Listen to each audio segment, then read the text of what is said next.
Naranasan mo na bang ikumpara ka sa ibang tao? Yun bang sasabihin nila na mas mabuti si ganito, mas dapat tularan si ganito, dapat ganito ka katulad ni ganito, parang ganon? Di ba nakakarinding pakinggan yun? Di ba nakakasakit din ang damdamin na yung sarili mong worth hindi makita? Bagkus ang nakikita nila ay ang kakulangan mo na siya namang sumobra sa iba. Hello everyone! Welcome back dito sa ating channel. Kasama niyo ang inyong one and only Mama Mia, and today is Sunday. Syempre, linggo na naman, at kahit linggo meron tayong bagong upload. Wala nga lang live on-cam video, pero huwag kayong mag-alala, bagong-bago naman ito. At syempre, gaya ng Shop in Style. Ayan, bagong-bago po lahat ng mga products nila dyan. At syempre, pabisita na rin ng kanilang Facebook page. Pa-subscribe, pa-follow, at isa pong good news dahil si Ma'am Rose Puno Perez ay nasa Pilipinas ngayon. So alam mo na ko, ang live selling niya ay dito na sa Pinas at on hand na niya yung mga products. So si Ma'am Rose Puno Perez ay nandito sa Pilipinas, magla-live siya from June to August, and syempre hindi mo na kailangang mag-antay pa ng matagal para makuha mo yung mga products na mapupusuan mo dahil nasa kanyang mga kamay na on hand na. So pwede din ang on sa the same day delivery, mga ganon. So mag-inquire na kayo, bisitahin nyo na ang kanilang Facebook page. Huwag na natin tong patagalin. Eto na po ang ating tampok na kwento for today's video. Dito lamang sa Dear Mama Mia.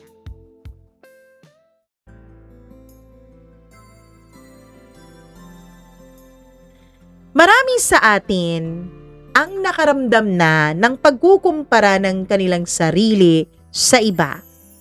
Lalo na sa panahon ngayon kung kailan usong-uso ang social media, napakadaling ikumpara ang ating buhay, ang ating kakayanan sa ibang tao. Pero mas masakit pala kung yung taong mga mahal mo sa buhay, yung taong mga dapat ay nakakakita ng mga magaganda mong katangian, ay sila pa mismo ang magkukumpara sa inyo sa iba. Dear Mama Mia, ako po si Samara. Hindi ko po tunay na pangalan. Sa loob ng 8 taon ng pagsasama namin ng asawa kong si Vincent, iisa lang ang bagay na paulit-ulit kong pinatunayan. Hindi ako tamad, hindi ako pabaya, at lalong hindi ako masamang asawa. Pero kahit anong gawin ko, parang hindi talaga ako naging sapat. Nung una, hindi ko naman agad napansin. Minsan kasi, ang isang relasyon ay hindi naman agad nasisira sa isang malaking away. Nagsisimula ito sa mga maliliit na salita. Mga simpleng komentong parang biro lang. Mga paghahambing na kunwari ay walang ibig sabihin.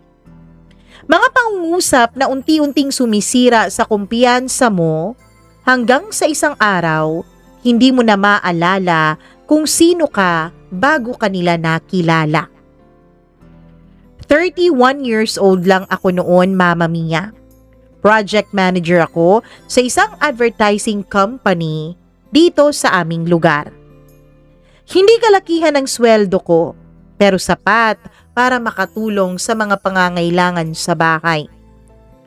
Si Vincent naman ay brand supervisor ng isang malaking kumpanya. Di hamak na mas mataas ang kinikita niya kesa sa akin. Mas mataas din ang tingin niya sa sarili niya.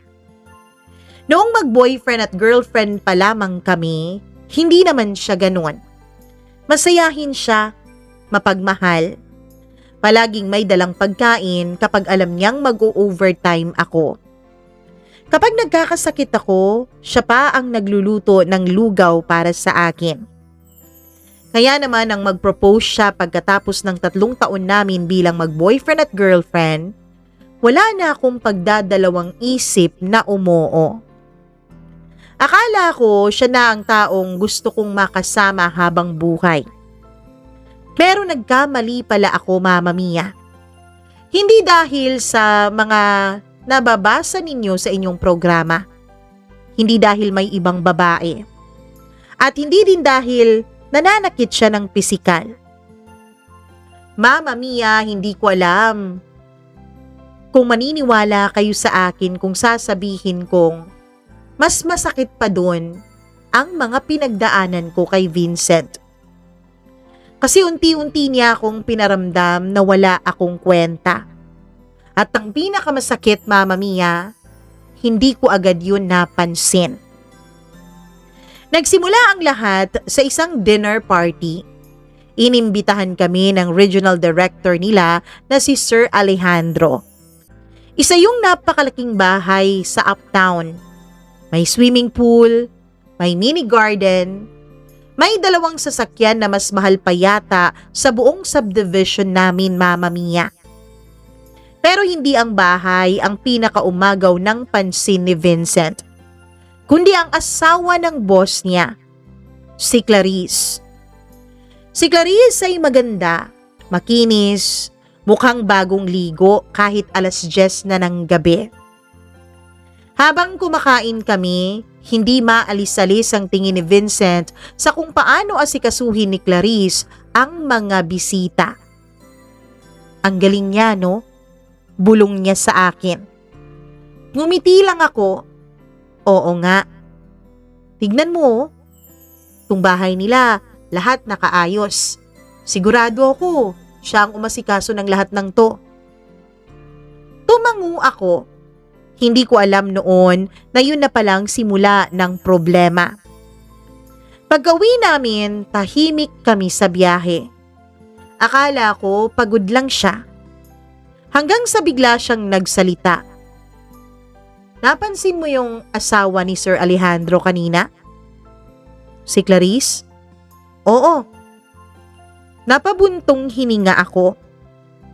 Ano naman ang tungkol sa kanya? Parang ang galing-galing niyang asawa, no? Napangiti ako. Oo nga. Sang-ayon din naman ako sa sinabi niya, Mama Mia. Pero hindi natigil dun si Vincent. Parang alam niya lahat. Hindi pa rin ako nakakahalata. Oo nga, good for her. Pagkaraan ng ilang segundo ay narinig ko ang salitang nagpabago ng lahat. Bakit hindi mo siya gayahin? Bakit hindi ka tumulad sa kanya? Para po akong binuhusan ng nagyayelong tubig sa dibdib ko noon, Mama Mia. Napalingon ako sa kanya. Ha? Wala naman, sinasabi ko lang na magaling siyang asawa, dapat siyang pamarisan. Tahimik lang akong tumingin sa bintana. Pero sa loob-loob ko, may kakaibang kirot akong naramdaman. Maliit lang. Halos hindi napansin. Pero yun pala ang unang bitak. At habang lumilipas ang mga buwan, lalo palang lumalaki ang bitak na yun. Mukhang mas organized si Clarice. Mas masarap sigurong magluto si Clarice. Alam mo, hindi ko pa nakitang magulo ang bahay nila. Pati nga uniform ni Mr. Alejandro, laging planchado. Lagi siyang mabango. At parang mas feminine kumilos si Clarice. Sa umpisa, pinapalampas ko lang hanggang sa hindi na. Dahil hindi ko na kayang hindi yun pansinin kasi araw-araw ko nang naririnig, Mama Mia. Minsan habang naghuhugas ako ng plato. Minsan habang may tinatrabaho ako sa laptop. Minsan kahit kumakain kami. Parang multong laging kasama sa hapag namin ang babaeng hindi ko naman talaga kilala. At lagi akong natatalo sa kanya. Kahit na ang totoo, hindi naman kami magkalabang dalawa. Ang nakakatawa, Mama Mia, parang hindi yata alam ni Vincent na may full-time helper si Clarice. Hindi niya alam na hindi ito nag-uupisina kagaya ko. Hindi niya alam na may 2 yaya at 1 hardinero ang pamilya nito. Ang nakikita lang niya ay ang perpektong resulta na para sa kanya, gawain lahat ni Clarice. Resulta lahat ng kakayahan ni Clarice. At ako ang kinukumpara niya. Ako nagigising ng alas 5 para maghanda. Ako na sasabak araw-araw sa traffic. Ako na magtatrabaho ng halos 9 na oras. Ako na magluluto pa pag-uwi dahil wala naman akong katulong. Ako na maglalaba pa kapag weekend. Pero ako pa rin yung kulang. Ako pa rin yung hindi sapat. Ako pa rin yung wag dapat pamarisan. Hanggang dumating ang araw na tuluyan kong napagtanto na hindi ako yung asawang tinuturing bilang partner. Para po akong isang may sala na hinuhusgahan ng isang judge. Parang araw-araw, Mama Mia, ay nasa loob ako ng korte at nililitis. Gaya ng sabi ninyo sa inyong programa, may mga sugat po na hindi mo makikita sa balat. Kasi nga walang pasa, walang dugo, walang peklat na bahid na nagkasugat sa parting yan noon. Pero sila ang pinakamahirap pagalingin, yung mga sugat na hindi nakikita ng mga mata. Yun ang unti-unting nangyari sa akin. Hindi naman po ako sinisigawan ni Vincent araw-araw. Hindi rin naman niya ako minumura. Hindi naman siya yung klase ng lalaking ikinukwento sa iba yung balita sa aming pagsasama. Mama Mia, sa totoo lang, sa paningin ng ibang tao, mabuting asawa si Vincent. Masipag, responsable, mabait din siya sa mga kapitbahay. Magalang din siya sa pamilya ko, lalong-lalo na sa mga magulang ko. Pero may isang mukha si Vincent na ako lang ang nakakakita. Ang mukha ng lalaking laging may nakahandang puna. At habang tumatagal, para akong halaman na unti-unting nawawalan ng tubig sa aming pagsasama. Hindi naman ako yung halaman na agad na namamatay. Pero hindi rin ako yung halaman na tumataba o lumalago. Isang Sabado ng umaga, nagising ako ng maaga para maglinis. Nakahilata pa si Vincent habang ako ay abalang-abala na sa kusina. Nagluto muna ako ng aming pang-almusal. Nagkape, naglaba, naglinis ng sala. Pagdating ng alas 10 ng umaga ay nakaramdam na agad ako ng pagod. Doon naman lumabas si Vincent mula sa kwarto naming mag-asawa. Kinuskus niya ang mga mata niya at umupo sa mesa. Tapos na ba yung almusal? Tanong niya. Hindi man lang siya na good morning. Hindi man lang siya nangamusta. Pero hindi ako nagreklamo. Tumango lang ako tapos sinabi kong oo. Pumunta siya ng kusina at tahimik siyang kumain. Akala ko magiging maayos ang araw na yon. Hanggang sa tumingin siya sa isang sulok ng sala. May maliit na laruan ng pamangkin kong naiwan noong nakaraang linggo nung bumisita sila sa amin. Yun lang, Mama Mia. Nag-iisang maliit na laruan. Ano? Wala ka bang planong ayusin yan? Napapikit ako. Vincent, kakalinis ko lang. Oo nga, pero kung maayos talaga ang paglilinis, di ba'y dapat hindi yan nakakalat dyan? Nakita mo na yan kanina pa? Parang may sumuntok sa sentido ko noon, Mama Mia. Hindi na ako sumagot. Alam ko kasing wala ring mangyayari. Kapag sumagot ako pa ang tatawaging emotional. Kapag tumahimik ako naman ang tatawaging cold o malamig na asawa. Sa kahit na anong paraan, sa kahit na anong gawin ko, laging talo ako. Mama Mia, hindi ko alam na yung mga pasimpleng pamumuna pala ni Vincent ay nagsimula ng magtanim ng duda sa sarili ko. Naiisip ko na siguro hindi nga talaga ako magaling na asawa. Siguro kulang nga talaga ako. Siguro masyado akong nakatutok sa trabaho at hindi ko na nagagampanan ang tungkulin ko bilang asawa ni Vincent. Siguro dapat mas mag-effort pa ako. Kaya naman Mama Mia, dahil nakaramdam ako na parang may mali sa akin, kinompensate ko yun. Mas maaga na akong gumigising kaysa sa dati. Mas madalas na akong magluto, maghanap ng mga recipes online. Mas naging maingat na ako sa galaw ko sa loob ng bahay. Pero may napansin lang ako.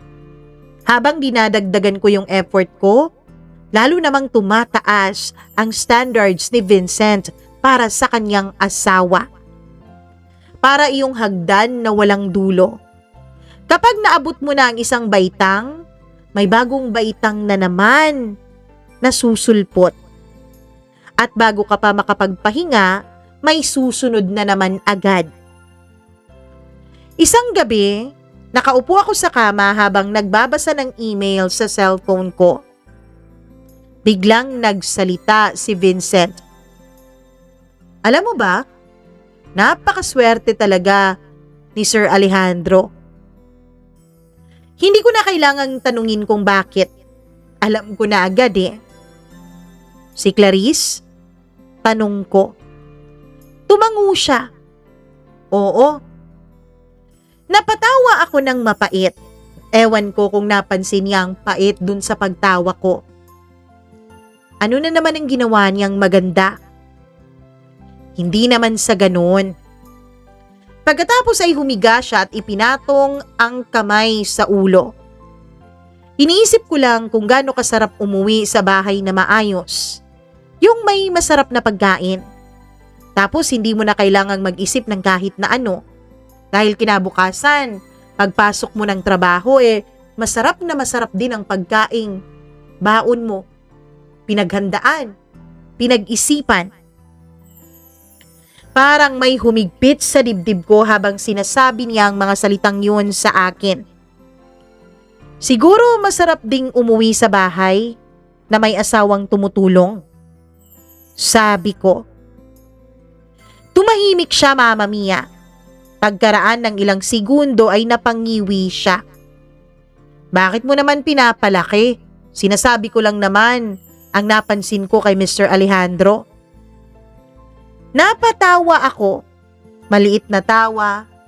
Tawang may halong pagod at pait. Ako pa talaga ang nagpapalaki ha? Wala naman akong sinasabing mali ka, sabi niya. Wala nga. Pero lagi mong sinasabing mas magaling si Clarice. Napaupo siya sa mga sinabi ko. Totoo naman. Parang may bumagsak na bato sa sikmura ko nung sinabi niya ang tatlong salitang yun. Mama Mia, hindi naman yung mga salita ang dahilan kung bakit ako nasaktan, kundi yung gaano niya kadaling masabi ang mga salitang yun. Na para bang hindi niya iniisip na masasaktan ng damdamin ko. Na para bang simpleng opinyon niya lang yun. Na para bang simpleng tao lang siya sa buhay ko. Na parang hindi siya asawa, hindi siya partner, at parang hindi ako babae sa paningin niya. Higit sa lahat, parang hindi ako tao kung ituring niya. Kinabukasan habang nasa opisina ako, napansin ng kaibigan kong si Jenny ang pananahimik ko. Uy, kumusta ka? Ayos lang. Sinungaling ka? Napangiti ako ng konti sa kanyang sinabi. Matagal ko ng kaibigan si Jenny, Mama Mia. Siya yung tipo ng taong nakikita agad ang problema kahit na hindi mo pa sabihin ang totoo.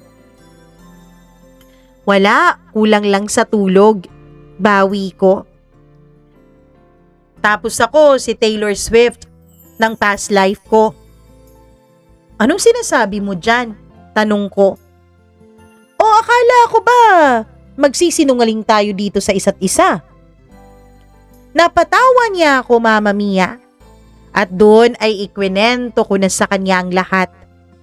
Mula sa mga paghahambing, sa mga puna, sa mga komentong paulit-ulit. Tahimik na nakinig si Jenny. Hindi niya pinutol ang mga sinasabi ko. Walang panghuhusga. Nang matapos ako, isang tanong lang ang sinabi niya sa akin. Samara, kailan ka ba huling pinuri ng asawa mo? Natigilan at napaisip ako sa tanong na yon. 1 linggo ba? 2 linggo? 1 buwan? Ang totoo, Mama Mia, nakakahiya at nakakatakot po ang sagot. Dahil maging ako, hindi ko na natatandaan kung kailan ako huling pinuri ng asawa ko. Pag-uwi ko ng gabing yon, nadatnan kong nakaupo si Vincent sa sala. May hawak siyang cellphone at nakangiti. Ilang linggo ko nang hindi nakikitang ganun siya kasaya. Anong meron? Tinuro niya ang screen. Picture yun ng bahay ni na Mr. Alejandro. Ipinost ni Clarice. May bagong garden setup, may outdoor dining area, may mga ilaw, mukhang pang magazine ang itsura, Mama Mia. Ang ganda, no? Tumango ako. Maganda naman talaga. Pero may kakaiba akong napansin. Hindi na ako naiinggit. Hindi na rin ako nasasaktan. Sa unang pagkakataon matapos ang maraming buwan ng pagkukumpara niya sa akin, may ibang emosyon akong naramdaman, Mama Mia. Pagod. Labis na pagkapagod. At minsan kapag sobra ka nang napapagod, nawawala na ang lungkot. Napapalitan ito ng katahimikan. At sa katahimikang yun, nagsisimula kang mag-isip. Nagsisimula kang magtanong. Hindi kung paano ka magiging mas mabuti, kundi kung bakit ikaw lang ang kailangang magbago. 2 linggo pa ang lumipas at doon ko unang nakita ang babaeng magbabago ng lahat. Hindi siya mayaman, hindi siya elegante, hindi siya kagaya ni Clarice. Isa lang siyang simpleng babae na nagtatrabaho bilang cleaner sa opisina namin. Itago natin siya sa pangalang Liza. At isang araw, habang sabay kaming nagkakape sa pantry, ay may sinabi siya na hindi ko makakalimutan. Ma'am Samara? Ano yun? Bakit parang lagi kang malungkot? Hindi naman. Napangiti kong sagot. Sinulyapan niya ako. Ako ang naglilinis ng buong floor na to araw-araw. Kaya kabisado ko ang alikabok. Kabisado ko rin ang mga taong nandito. Napatahimik ako. Pagkaraan ng ilang segundo ay sinabi niya ang isang bagay na tumagos hanggang sa puso ko, Mama Mia. Alam mo, ma'am, kapag ang tao, kahit anong linis mo, may makikita pa ring dumi. Humigop siya ng kape. Baka hindi bahay ang problema. Kapag ganun na, baka hindi yung nililinisan. Ano pong ibig niyong sabihin? Ngumiti siya. May mga taong naghahanap ng mali. Kasi gusto nilang may mali at hindi dahil may mali. Sa unang pagkakataon matapos ang mahabang panahon ay may isang pinto sa isip ko na dahan-dahang bumukas. Paano kung tama siya? Paano kung hindi naman talaga ako ang problema? Paano kung kahit maging perpekto ako, may makikita pa rin si Vincent na kulang sa akin? At kung ganun, Gaano katagal ko pa hahayaang mawala ang sarili ko para sa taong hindi naman marunong makontento? Hindi ko alam noon, Mama Mia, pero malapit ko nang malaman at hindi magiging handa si Vincent sa mga mangyayari. Minsan, ang pinaka-epektibong paraan para mawala ang isang ilusyon ay ang makita mo ng malapitan ng taong iniidolo mo. At yun mismo ang nangyari. Hindi ko naman yun plinano, Mama Mia. Hindi ko hiniling. Basta na lang kusang dumating yung tamang pagkakataon. At ang pagkakataon na yun ang nagpabago ng lahat. Isang Martes ng hapon, halos patapos na ang trabaho ko nang biglang tumawag ang HR manager namin. Samara, may client meeting bukas ha? Napangiwi ako. Maaga po ba, boss? Unfortunately, yes. Gaano kaaga? 7:30. Napadaing ako. Karaniwan kasi 9:00 na nagsisimula ang mga meetings namin. Ngunit malaking account yun kaya wala akong choice. Kinabukasan, 6:00 pa lang ng umaga ay nasa isang hotel na ako sa Uptown. Tahimik ang paligid, kukonti pa lang ang tao noon. Habang naghihintay ako sa lobby ay may napansin akong pamilyar na mukha. Hindi ko halos siya agad nakilala. Nang makalapit siya ng konti ay tsaka ko lang napagtanto kung sino siya. Siya yun, si Clarice. Ang babaeng halos 2 taon nang multong nakatira sa relasyon naming dalawa ni Vincent. Ang babaeng dahilan kung bakit pakiramdam ko ay palagi akong kulang. Ang babaeng hindi ko man lang personal na kilala. Nakasuot siya noon ng simpleng t-shirt, nakatali ang kanyang buhok, walang mamahaling bestida, walang make-up na pang magazine. Mukha siyang pagod, sobrang pagod. At higit sa lahat, malungkot ang kanyang mga mata. Hindi ko yun inaasahan, Mama Mia. Sa isip ko kasi dapat masiyahin siya. Dapat perpekto siya. Dapat halos kumikinang siya.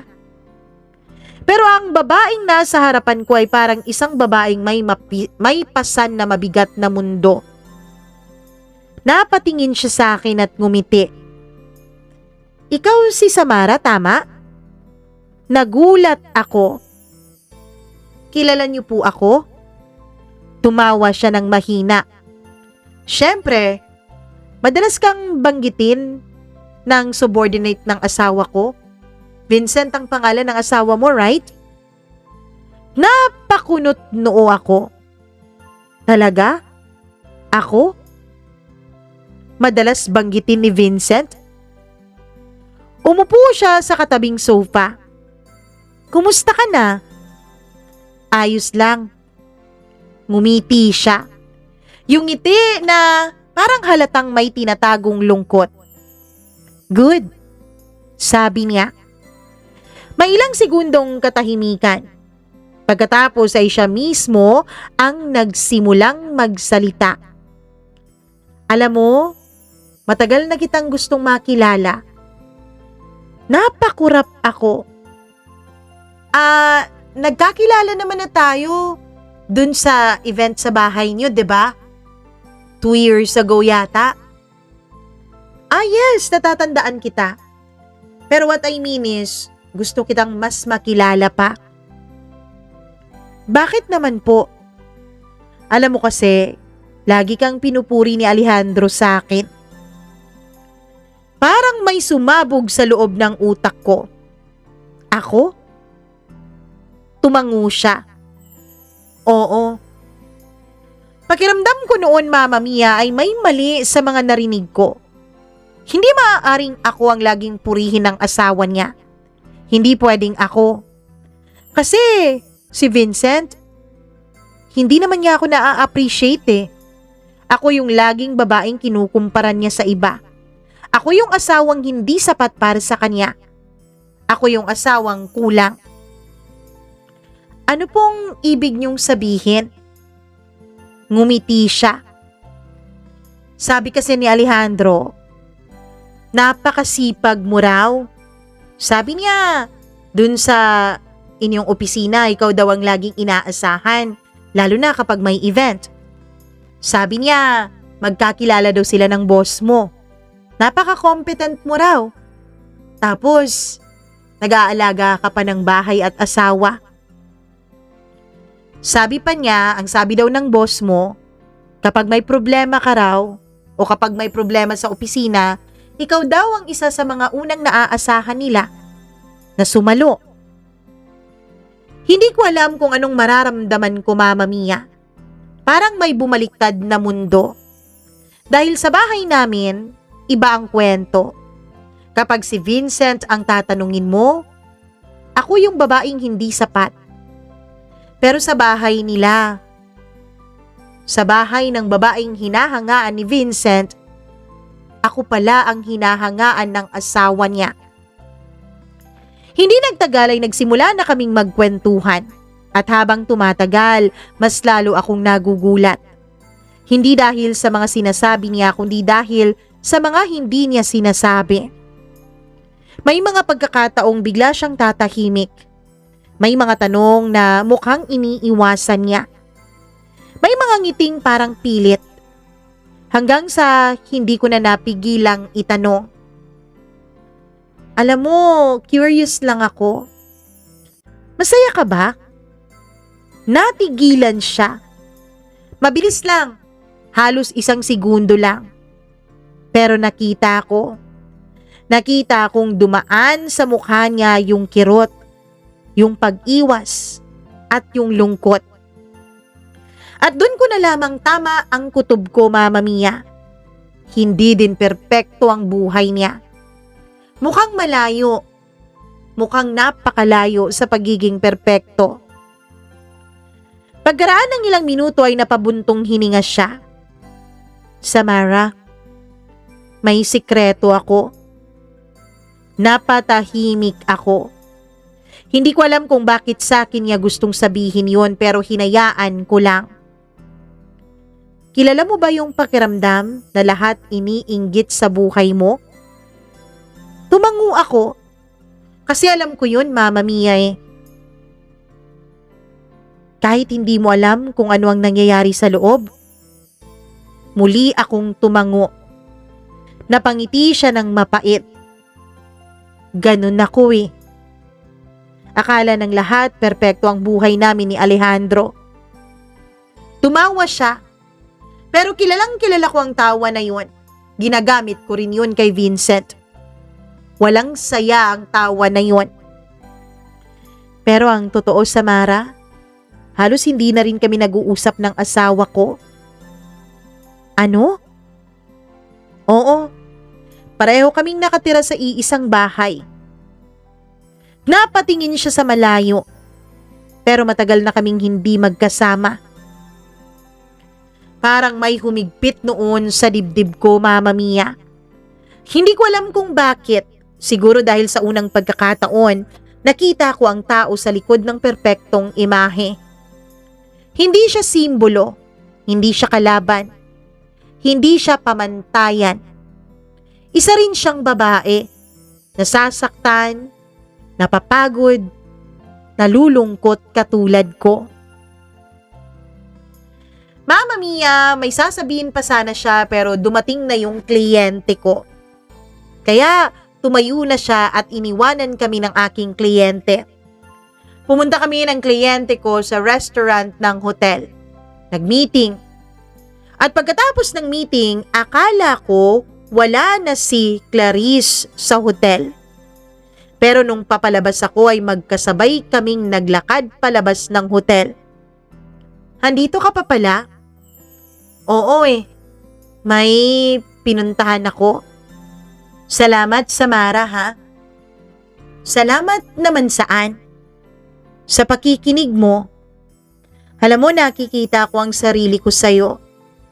Sana wag kang tumulad sa akin. Alam mo kasi, ang tagal-tagal ko nang pinagtiisan. Yang ugali ni Alejandro sa akin. Yang pangungumpara niya. Simula pa nung bago pa kaming mag-asawa, 10 years ago. Nagulat ako, Mama Mia.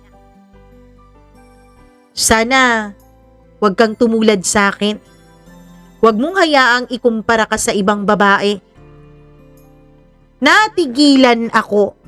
Gusto ko sanang sabihin sa kanya na nararamdaman ko rin yun sa sarili kong asawa. Pero hindi ko na lang ginawa. Kasi sa Mara, kapag hinayaan mo, maging ikaw sa sarili mo, ikukumpara mo na rin ang sarili mo sa iba. And trust me, walang nananalo doon. Nahimik siya sandali. Pagkatapos ay idinugtong niya. Kasi kahit yung babaeng kinukumpara sa'yo, may sarili ring siyang laban. Laban na hindi nakikita ng ibang tao. Mama Mia, buong biyahe ko pabalik ng opisina ay paulit-ulit kong iniisip ang mga sinabi niya. At lalo akong nagalit. Hindi kay Clarice, hindi rin kay Alejandro, kundi kay Vincent. Dahil napagtanto ko ang isang bagay. Ni minsan hindi niya man lang sinubukang kilalanin ang totoong buhay ng babaeng ginagamit niyang sukatan para sa akin. Nakakita siya ng magandang larawan at ginawa niya yung sandata laban sa akin. Hindi niya muna inalam ang buong katotohanan. At mas masakit, hindi man lang niya sinubukang alamin. Nang gabing yun ay umuwi ako ng mas maaga sa bahay. Pagpasok ko, nadatnan ko na si Vincent sa sala. May hawak siyang cellphone, may pinapanood. At gaya ng dati, nakakalat ang medyas niya sa sahig. May baso sa center table, may pinagkainan din sa gilid. Napangiti ako. Hindi dahil masaya ako, kundi dahil may napansin akong nakakatawa. Lahat ng bagay na hinihingi niya sa akin ay ang mismong mga bagay na hindi niya kayang gawin. Para siyang hari na nag-uutos sa iba pero hindi marunong magwalis ng sarili niyang bakuran. At sa unang pagkakataon matapos ang napakahabang panahon, hindi na ako nasaktan. Hindi na ako nalungkot. Hindi na rin ako nagduda sa sarili ko. Sa halip, nakakakita na ako ng malinaw. Napakalinaw. At habang pinagmamasdan ko siyang nakaupo roon na parang hari sa sarili niyang kaharian, may ideyang nagsimulang mabuo sa isip ko. Hindi naman paghihiganti, hindi naman para magsimula ng drama, kundi para magbigay lang ng simpleng aral. Isang aral na kailangan niyang maranasan mismo. Dahil may mga taong hindi natututo sa mga paliwanag. May mga taong hindi nakikinig o natututo sa mga pakiusap. May mga taong kailangan munang maranasan ang bigat ng pasan bago maintindihan ang pagod ng taong matagal nang nagdadala nito. At si Vincent, ganun siya, Mama Mia. At malapit na siyang matuto. Hindi niya lang alam na nagsisimula na pala ang leksyon niya. May mga laban na hindi kailangang isigaw. May mga taong hindi kailangang gantihan. At may mga aral na mas tumatatak kapag hinayaan mong ang katotohanan mismo ang sumampal sa kanila. Yun ang napagdesisyonan ko, Mama Mia. Hindi ako makikipag-away. Hindi ako sisigaw. Hindi ko rin balak iwan agad si Vincent. Hindi pa.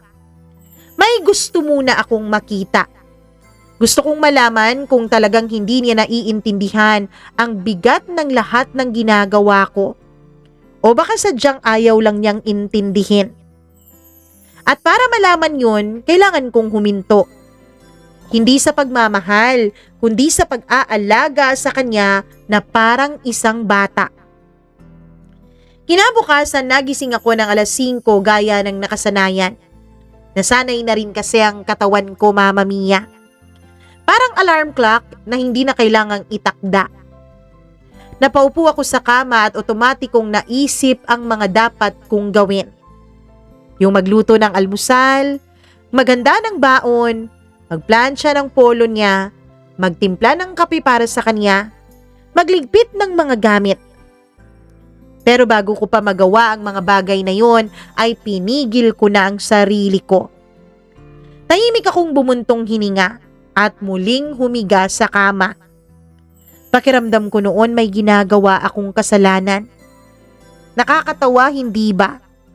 Na parang mali para sa isang babae ang magpahinga. Makalipas ang isang oras, ako pa rin ang nasa kama nang marinig ko ang boses ni Vincent. "Samara?" Tahimik ako. "Samara!" Lumabas ako ng kwarto. Naguguluhan noon ang mukha niya. "Wala pang almusal?" Ngumiti ako. "Wala." Napakurap siya. "Bakit ka nagtatanong?" "Kasi gutom na ako eh." Lalong kumunot ang noo niya. "Sorry, wala pa akong nakahanda. Kasi natutulog pa ako eh." Mama Mia, parang hindi makapaniwala noon ang mukha niya. Naisip ko lang, pwede naman siguro na tayong dalawang maghanda ng almusal, 'di ba? Kung sino ang maunang magising.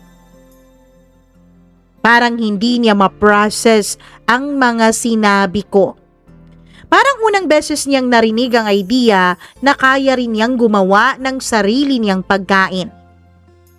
Sa huli ay umorder siya online. Tahimik akong kumain. Tahimik din siya. Pero kita ko ang pagkainis at pagtataka sa mukha niya. Maliit na bagay lang yun, pero yun ang simula. Sa sumunod na mga araw, hindi ko na rin pinupulot ang medyas niyang iniiwan niya sa sahig. Hindi ko na rin agad hinuhugasan ang tasa niyang ginagamit. Hindi ko rin inaalala kung may panyo ba siya sa bag niya. Kung may charger ba siyang dala? Kung naihanda ko ba ang lahat para sa kanya? Hindi dahil nagtatampo ako, kundi dahil na-realize kong matanda na siya. At matagal ko nang ginagawa ang mga bagay na kaya naman niyang gawin para sa sarili niya. Naasawa naman niya ako at hindi naman niya ako nanay. Unti-unti kong ibinalik sa kanya ang mga responsibilidad na hindi ko naman talaga obligasyon akuin. At dun nagsimula ang gulo. Isang umaga, nagmamadaling lumabas si Vincent. Pagkaraan ng 5 minuto ay bumalik siya sa bahay na mainit ang ulo. "Nasaan yung blue necktie ko?" "Hindi ko alam." Kibit balikat kong sagot habang nagkakape. "Ano? Ikaw naman ang gumamit nun, di ba?" Natigilan siya, Mama Mia. "Lagi mong alam kung nasaan yun." Tumango ako. "Siguro dati." "Dati?" "Oo, dati, Vincent." Halos hindi siya makapaniwala. Sa huli ay siya rin ang naghanap. Late siyang nakapasok sa araw na yun sa opisina kahit maaga sana siyang lumabas. At unang beses sa loob ng maraming taon na hindi ako nakaramdam ng guilt.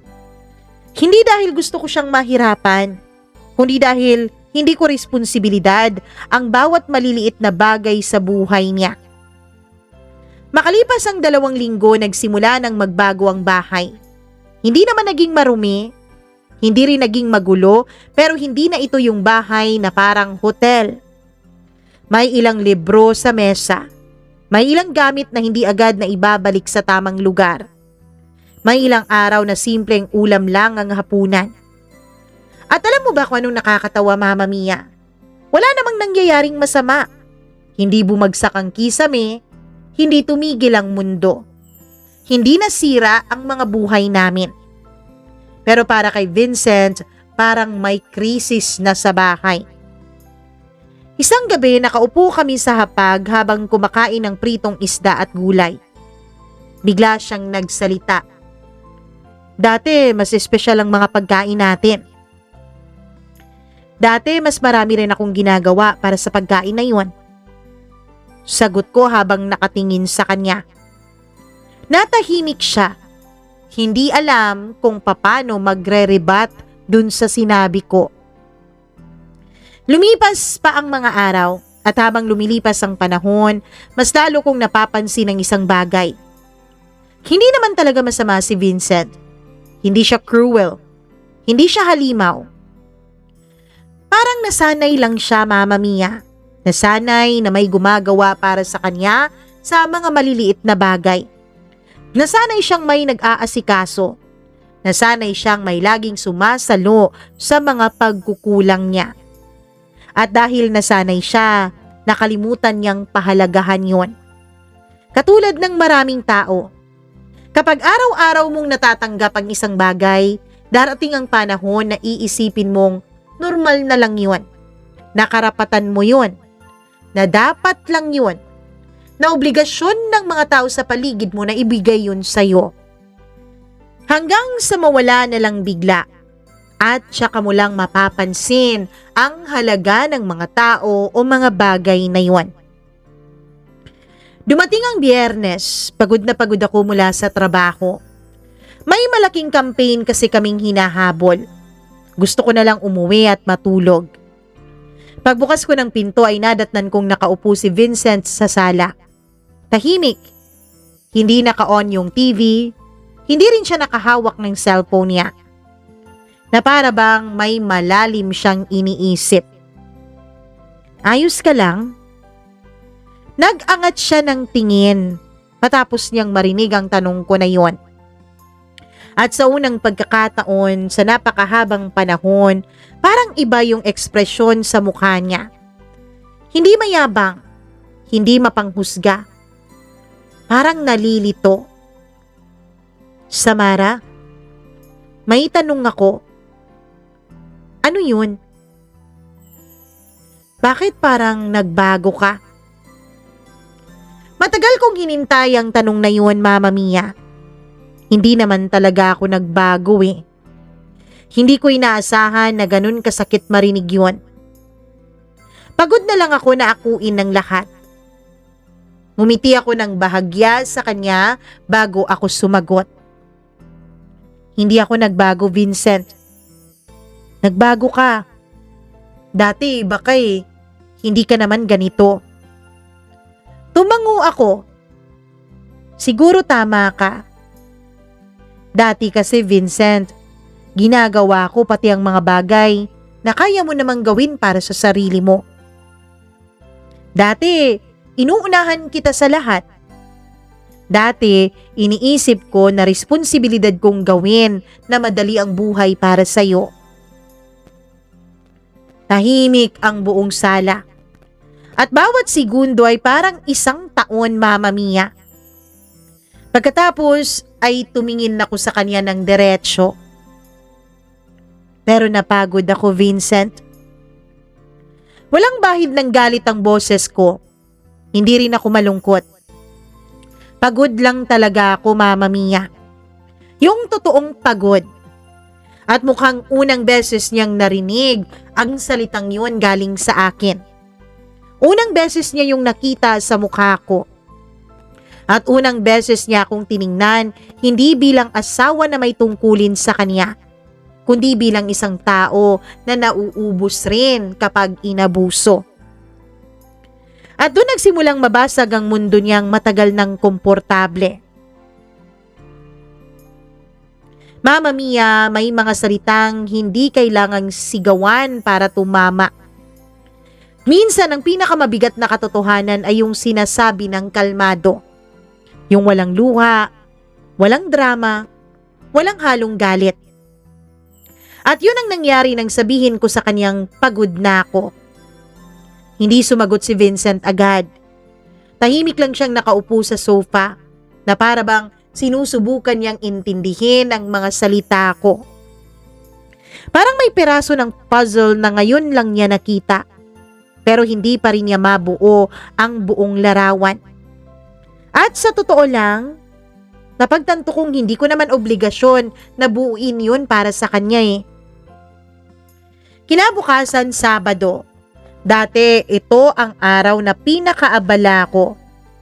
General cleaning sa bahay, naglalaba, namamalansya ng sangkatutak na mga damit, namamalengke. Minsan nagluluto na rin para sa buong linggo.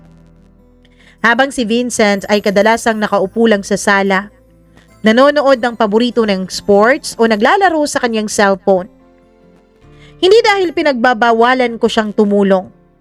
Hindi lang niya naiisip na kailangan niya pala akong tulungan. At matagal kong hinayaan ng ganong bagay. Masyado akong naging mabait. Masyado akong naging available. Masyado kong pinakitang kaya kong gawin ang lahat. Hanggang sa naniwala siyang trabaho ko ngayon. Pero iba ang Sabado na yun, Mama Mia. Nagising ako ng 7:00 na ng umaga. Nagkape. Pagkatapos ay nagbasa ako ng libro. Pagkatapos umalis ako, wala akong nilinisan ni isa. Wala akong niluto. Wala akong sinabi. Bandang 10:00 ng umaga ay nasa isang cafe ako kasama si Jenny nang tumunog ang cellphone ko. Si Vincent. Ngumiti ako. Hindi ko agad sinagot. Makalipas ang 2 minuto ay tumawag ulit ito. Hello? Samara, nasan ka? Nasa labas. Teka, sa labas? Tanong niya na parang hindi siya makapaniwala. Oo. Nasaan? Andito sa cafe, tumatambay. Natahimik siya ng halos 5 segundo. At alam kong sa isip niya may malaking error message na lumalabas. Dahil sa loob ng 8 taon, halos hindi ako lumalabas ng walang dahilan tuwing weekend. Palagi lang ako nasa bahay. Palaging may inaasikasong gawain. Palaging may ginagawa. Anong oras ka uuwi? Hindi ko alam kung bakit pero napangiti ako sa tanong na yon. Hindi dahil masaya akong nahihirapan siya, kundi dahil ngayon lang niya naranasang mag-adjust sa akin. Baka mamaya pa. Pero naputol siya. At doon ko unang narinig ang bahagyang panik sa boses niya. Wala pang nalalabhan eh. Tahimik akong kumain ng pasta. Ganun ba? Oo, wala ring naluluto. Samara. Napangiti si Jenny habang pinagmamasdan akong kausap ang asawa ko sa cellphone. Alam niya ang nangyayari. Hindi dahil narinig niya ang usapan namin, pero alam niya dahil sinabi ko. At sa wakas, sinabi ko ang simpleng sagot na matagal nang dapat narinig ni Vincent sa akin simula pa noon. Pwede mo namang gawin ang mga bagay na yun kung nag-aalala ka. Tahimik. Napakatahimik. Parang may batas ng kalikasan na nabali. Pagkatapos ay sinabi ko ang mas mahalagang bagay. Uuwi ako mamaya at pinatay ko na yung tawag. Pagka-uwi ko ng hapon ay halos matawa ako sa nadatnan ko. May mga damit na nakasampay. Pero halatang hindi pantay. May mga tuwalya na parang itinapon lang. May mga damit na baliktad pa. Punong-puno pa ng tubig ang sahig ng banyo. At sa kusina, nandun si Vincent. Pawisan, pagod at mukhang nauubusan na ng pasensya. Sa buong buhay namin bilang mag-asawa, hindi ko pa siya nakitang ganon. Napatingin siya sa akin. At sa unang pagkakataon ay hindi siya nagreklamo. Wala siyang puna, wala siyang pangungumpara. Ang sinabi niya lang, ang hirap pala nito. Sa mahinang boses na halos hindi ko marinig. Naupo kami sa pagkainan habang kumakain ng take-out na siya mismo ang umorder. Tahimik ang paligid. Pagkatapos ay bigla siyang nagtanong. Ganito ba talaga lagi? Ang alin? Yung parang nauubos na ang oras mo? Napatingin ako sa kanya. Mukhang seryoso siya, kaya sinagot ko rin ng tapat. Mas mabigat pa nga eh. Bakit? Anong bakit? Gigising ka ng maaga. Tapos maghahanda ka ng almusal. Hahanda mo pa, hindi lang ang sarili mo at ang mga gamit mo, kundi ang gamit din ng asawa mo. Pagkatapos magtatrabaho ka buong araw. Bukod pa doon ng naranasan mong traffic papuntang trabaho. Tapos matatraffic ka ulit pag uwi mo. Pagdating mo, hindi ka makakapagpahinga dahil magluluto ka pa. Maglilinis. Maglalaba ka rin tuwing Sabado. Tapos, araw-araw ka rin mag-iisip kung anong kakainin bukas. Araw-araw mo ring iisipin kung nabayaran na ba lahat ng bills. Mag-aalala ka kung may kulang sa bahay. Wala pa nga, pero magpaplano ka na para sa susunod na linggo. Habang nagsasalita ako, habang humahaba yung listahan, ay unti-unting bumababa ang tingin ni Vincent sa mesa. Dahil sa unang pagkakataon, narinig niya kung gaano karaming trabaho ang hindi niya nakikita. Yung mga trabahong walang sweldo, walang promotion, walang award, walang papuri, pero kailangang araw-araw gawin. Nang gabing yun ay hindi ako agad makatulog. Nakahiga ako habang nakatingin sa kisame. Naririnig ko ang mahinang paghilik ni Vincent. Pero may kakaiba. Hindi na ako galit. Hindi na rin ako nasaktan o ganong nasasaktan. Sa halip, may bahagi ng puso ko na nalulungkot, Mama Mia. Dahil napagtanto ko ang isang bagay. Hindi lang ako ang nawalan nitong mga nakaraang taon, kundi pati ang relasyon namin. Unti-unting namatay ang relasyon naming dalawa bilang mag-asawa sa pagitan ng maraming gawain, ng mga inaasahang gawin, ng mga paghahambing sa ibang tao, ng mga salitang hindi sinabi at mga salitang hindi dapat sinabi. At ngayon ko lang nakitang posible pa palang iligtas ito. Pero may kondisyon. Kailangan niyang makita ng buo ang katotohanan. Yung walang sugarcoat, walang palusot, walang dahilan at walang pagtatanggol. Makalipas ang ilang araw ay may nangyari na hindi ko inaasahan. Pag-uwi ko mula opisina ay naamoy ko agad ang pagkain. Napahinto ako. May nilulutong pagkain sa bahay namin. At hindi ako yung nagluluto sa unang pagkakataon. Pagpasok ko ng kusina ay nadatnan ko si Vincent, nakatayo sa harap ng kalan. May suot pang ang apron na hindi ko maalalang sinuot niya kahit minsan. Napalingon siya, mukhang nahihiya. Parang batang nahuling may ginagawang kasalanan. Ano yan? Sinigang. Sinigang? Well, sinigang dapat. Sabi niya habang napakamot sa ulo niya. Hindi ko napigilang matawa at sa unang pagkakataon, matapos ang napakaraming buwan na puro na lang kami tampuhan at kumparahan, ay natawa rin siya kasama ko. Yung tunay na tawa, hindi yung pilit, hindi yung sarcastic. At sa simpleng sandaling yun ay may maliit na bahagi ng lumang Vincent na tila muli kong nakita. Yung lalaking minahal ko noon. Yung lalaking matagal nang natabunan ng ego at paghahambing. Pero hindi pa tapos ang leksyon dahil may isang bagay pa akong hindi sinasabi sa kanya. Isang katotohanan na magpapabago sa lahat. Isang bagay na nalaman ko mula kay Clarice mismo. At kapag nalaman yun ni Vincent, dun niya mauunawaan kung gaano kalaki ang pagkakamaling ginawa niya sa loob ng maraming taon.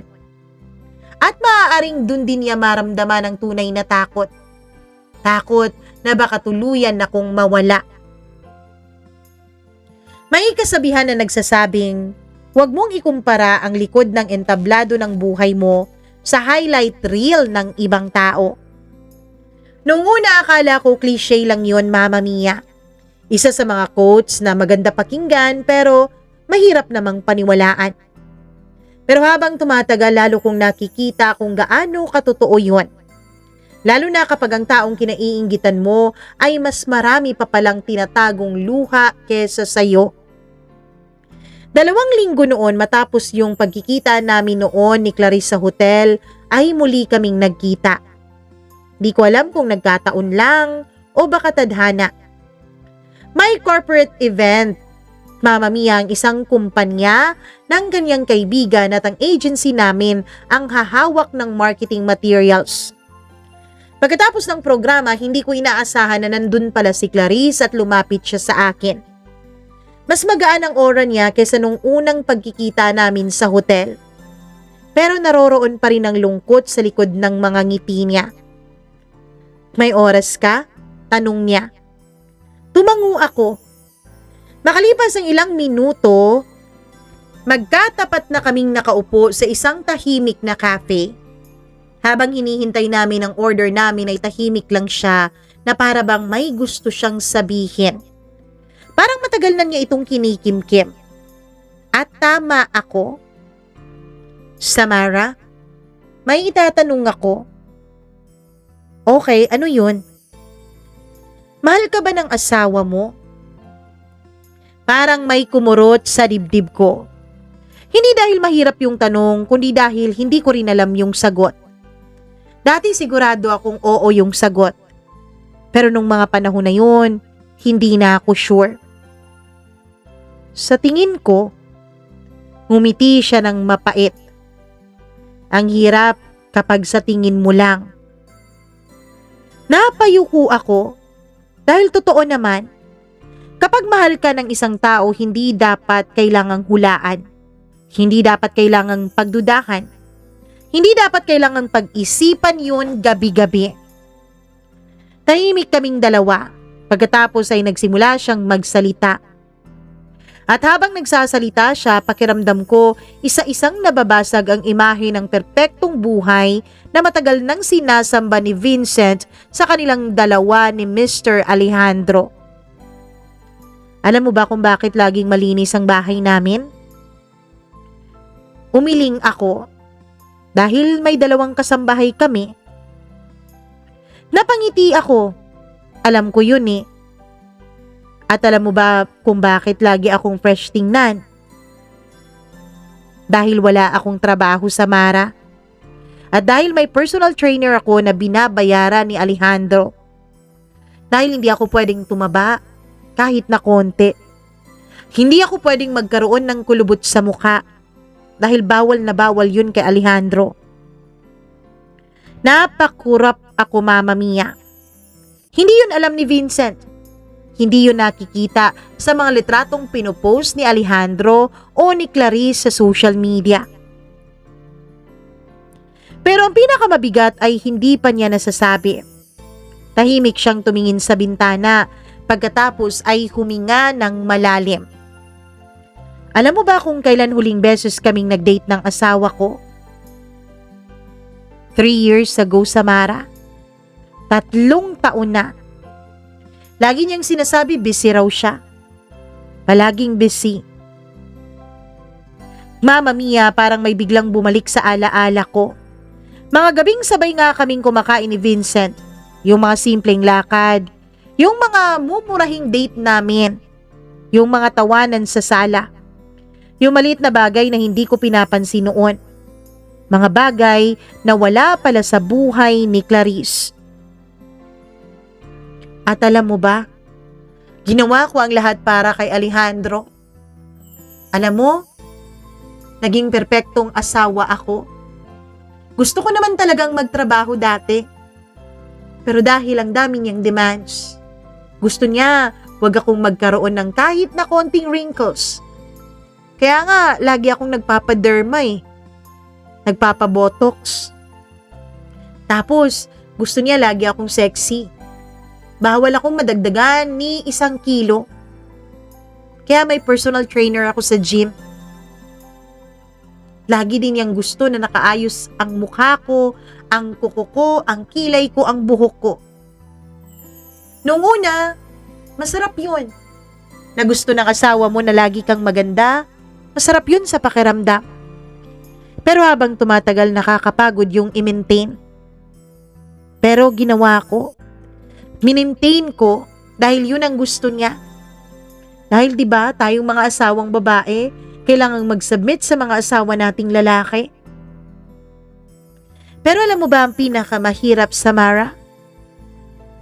Yung natuklasan ko na kahit anong gawin ko, hindi ako magiging enough para kay Alejandro. Alam mo kung bakit? Dahil hindi niya ako magawang mahalin. Dahil iba ang gusto niya. At kahit kailan hindi ko maibibigay sa kanya ang gusto niya. Anong ibig mong sabihin? Nagtataka kong tanong. Bakla si Alejandro, Samara. Bakla siya. Kaya kailangan niya ng perpektong asawa bilang front act. Kailangan niya ng maganda at sexing asawa para kainggitan siya ng karamihan. Habang tinatago niya ang insecurity niya, na hindi niya magawang sabihin sa iba ang tunay niyang katauhan. Mama Mia, hindi ko maintindihan pero bigla akong naawa noon kay Clarice.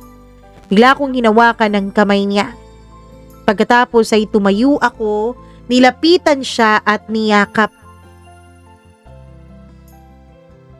Samara, nakikita ko ang sarili ko sa'yo.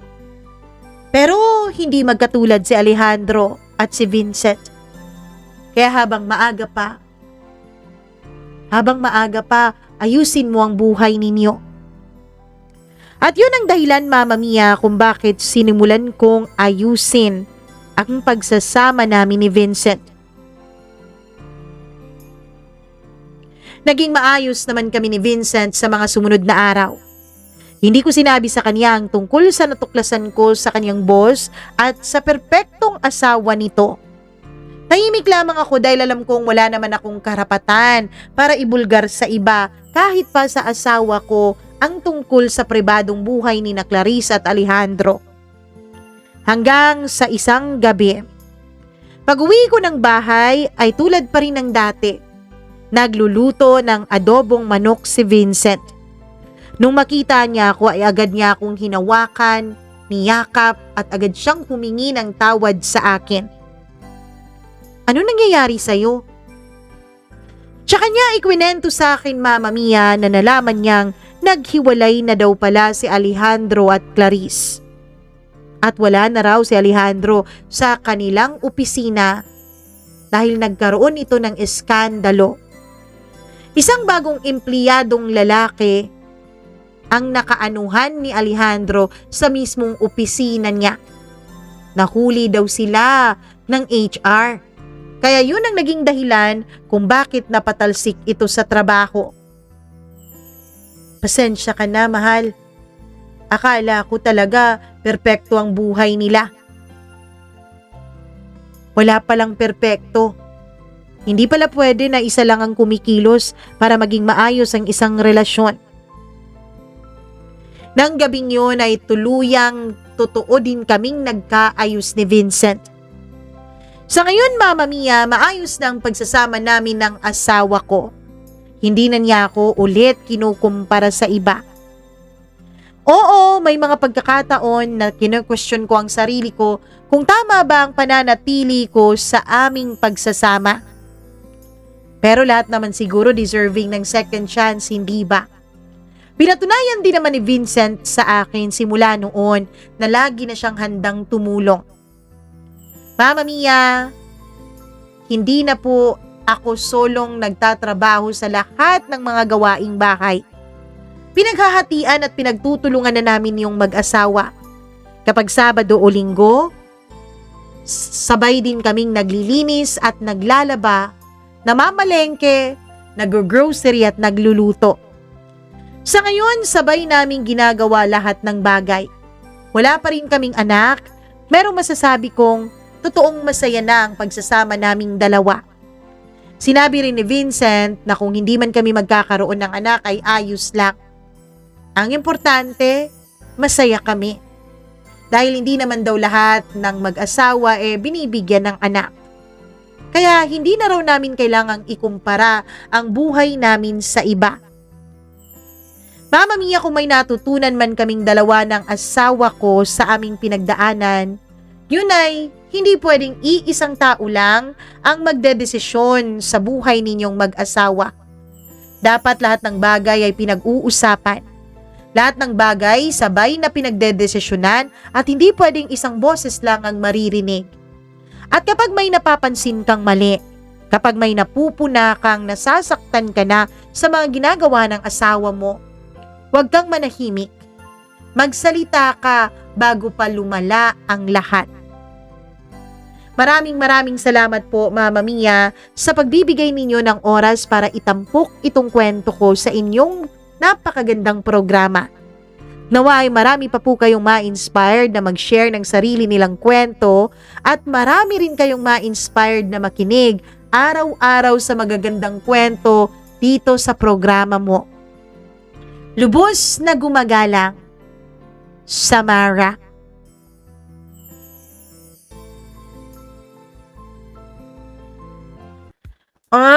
Diba? Do not judge the book by its cover lagi. Charot. Oo nga, huwag kayong judgmental dahil hindi lahat ng nakikita natin sa social media o yung pinapakita sa atin ng iba nating mga kasamahan, kaibigan at mga katrabaho, yun na yung totoo. Hindi po. Hindi natin alam kung ano ang nangyayari behind closed doors. Hindi natin Hindi natin alam kung totoo ba silang masaya, kung may pinagdadaanan ba, kung totoo bang perpekto. Dahil sabi nga nila, minsan, ang pinaka-perpektong tao kung titignan mo sa labas, yun pa ang pinakamagulo sa loob. Kaya dapat maging gentle tayo, huwag tayong magkumpara. Iwasan natin ang ikumpara ang ating mga sarili, ang ating mga asawa, partner, boyfriend, girlfriend sa ibang tao. Dahil magkaiba po sila. Kung hindi mo gusto ang nakikita mo sa boyfriend mo or sa asawa mo, sabihin mo. Bigyan mo ng pagkakataon na mabago niya yun. Kung ayaw niyang baguhin at kung hindi mo pa rin matanggap, di maghiwalay kayo. Ganun lang yun, diba? Charot. Kala mo naman ganun kadali, ano? Anyways, maraming salamat, Madam Samara, sa pagbabahagi mo ng napaka-cute na kwento ng inyong buhay mag-asawa ni Vincent. At syempre sa mga nanonood ngayon, please do not hesitate to like and share this video. At syempre, mag-subscribe na rin kayo dito sa ating channel. Kung hindi pa po kayo subscriber, please subscribe naman na, diba? Ano pa bang inaantay nyo? At syempre, bago tayo magpaalam, mag-hi ulit ako sa atin pong mga suking members na lagi tayong sinusuportahan, minamahal at hindi tayo iniiwan sa ere. Maraming salamat. Ayun, hello ako sa pinakauna nating member na si Freaky. At syempre, 1 year na rin nating member si Mila Raduban. Hi, Madam Mila. Gail Easy, maraming salamat. Maureen Tugab, Maria Elena Abe, Smack Dax, Benson Boyser, Gimaras Girl, Colleen Bueno, Rico Sedanco, Rose Arevalo, Miriam Gutierrez, Marlia Guiana Shane, Christina Aure, Abdullah Wahab, Alpha Garcia, Ernesto Boyce, Rosel Macdolor at syempre sa pinakabago nating member na si Pepe Macaranas. Maraming salamat sa inyong pananatili dito sa ating programa. Naku, maraming thank you po sa mga members at sa mga hindi pa kayang magpa-members ngayon, wala namang problema doon. Basta lagi lang kayong manonood at syempre kung kaya nyong tiisin yung ads, pakitiis po. Yun po ang dahilan kung bakit nandito pa rin tayo hanggang ngayon. Hi kay Sally Buma, Inconsigna Monralban, Amira Noke, maraming salamat, or Amihar Noke. Ayan, thank you very much. Aika Ziandres from Abu Dhabi, Annabel Manib from Kuwait, Aksa Heliana, maraming thank you all the way from Kuwait din. At syempre, kay Kabayan OFW, kay Janine, maraming salamat. Isa daw siya sa mga tagapakinig natin. Years na. Ayun, maraming thank you. Ayun, hello din kay Maria Julieta Ariola, maraming salamat. Lailena Season, Christina Season, Asunggala, hello sa'yo. Maraming thank you din sa ating tagapakinig na sina sana yon nawala eh. Anthony Laigo, maraming thank you. Alcura Ukit, Christy Dimitrial, Sandara Undinan, si Asperas. Hello din kay It's Me, Lani. Maraming salamat, Ma'am Judith McGovern and to her husband, Glyza Belbar. Hello po. Hi din ako kay Susan Boribor, Christy Carpentero, at sa lahat ng ating mga tagapakinig. Thank you so much sa lagi ninyong pananatili at pagmamahal sa ating munting channel. Nawa po ay pagpalain kayong lahat. Mag-ingat po kayo. Mwah, mwah, mwah. I love you. Bye. Amping.